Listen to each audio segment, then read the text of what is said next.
তোমায় বিয়ে করতে চাই। কালকের মধ্যেই আমাকে তোমার সিদ্ধান্ত জানাও, নয়তো পরশু সকালে এখানে তোমার এই সাধের সুখ দ্বারা ভেঙে দিয়ে দিলে।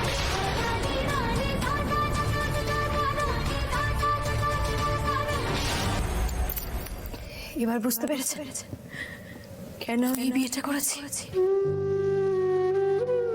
ওই চন্দ্রাশিস রায়কে বিয়ে না করলে সুখ তারা শেষ হয়ে যেত।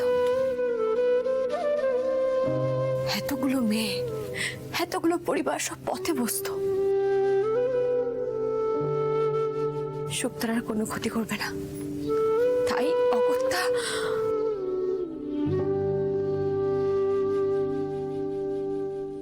এত কিছু ঘটে গেছে আপনার জীবন, এত ঝড় হয়ে গেছে, অথচ আপনার একবার মনে হয়নি যে আমাকে জানানো উচিত? আপনি কেন এরকম করেন বলুন তো শালিনী? কেন করেন আপনি এরকম? সেদিন রাত্রিবেলা সমস্ত ইগো ছুঁড়ে ফেলে দিয়ে যখন আমি এসে বলেছিলাম আপনাকে যে আপনাকে ভালোবাসি, আমি খুব ভালোবাসি আপনাকে,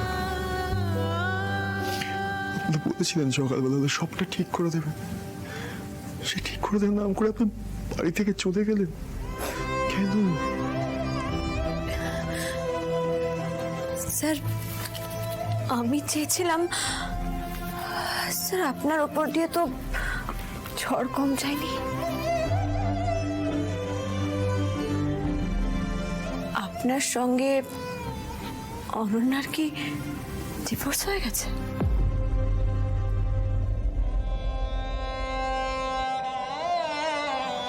আপনি জানেন কি করে?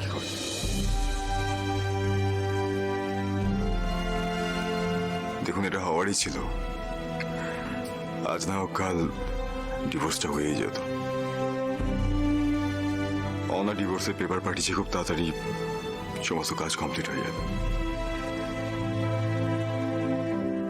কিন্তু শ্যামলী, এখন এখন এখন এসব কথা বলার সময় নয়। আমি যখন জানতে পেরেছি যে আপনি এরকম নরকের মধ্যে আছেন, তখন আমি আর এক মুহূর্ত আপনাকে এখানে থাকতে দেবো না। আপনি আমার সঙ্গে যাবেন। আমি আপনাকে এক্ষুনি এখান থেকে নিয়ে যাবো, আপনি যাবেন আমার সঙ্গে। সেটা হয় না, সেটা সম্ভব নয়। আপনি আর এখানে দাঁড়িয়ে থাকবেন না, আপনি আপনি যান স্যার। শ্যামলী, আজ পর্যন্ত আপনি যা যা বলেছেন আমি সবটা শুনেছি, রাদার শুনতে বাধ্য হয়েছি। কিন্তু আজকে আমি যেটা বলবো আপনি সেটা শুনবেন। চন্দ্রাশিস রায় আপনাকে যেরকম ভাবে নরকের মধ্যে রেখেছে, আমি বুঝতে পেরেছি বিয়েটার কোনো ভ্যালু নেই, কোনো মূল্য নেই। আমি এই মুহূর্তে চন্দ্রাশিস রায়ের সামনে দিয়ে আপনাকে নিয়ে যাবো, কেউ আটকাতে পারবে না আমাকে। নয় স্যার।